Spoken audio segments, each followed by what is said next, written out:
With that in mind, Ben, how do you see your job, your team's role in the data center ecosystem changing in the next 2, 3, 4 years when you look out into your crystal ball? What do you think stays the same? What do you think is different?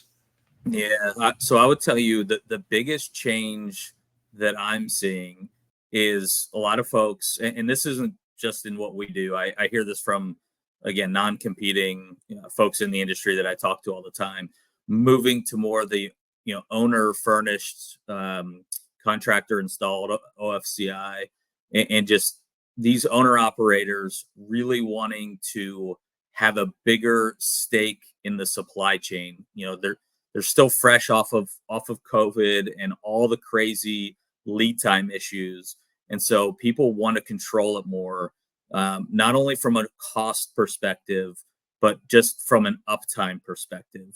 And so I think over the next few years, you're going to see more and more of the owner operators taking an active role in that and helping to make more of the decisions on inventorying and product alignment so that it makes their life easier, versus today a lot of that goes through the GC, and they're allowing the GC to make the decision.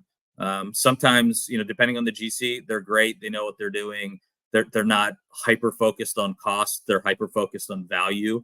Others are not. Others are only focused on squeezing every penny out of the equation that they can, and that's created heartburn. You have some products that are 32-week lead times, and if people aren't taking that into account, you can have some real major issues. And so as the owners get more and more involved, I think there's going to be a change in the total supply chain.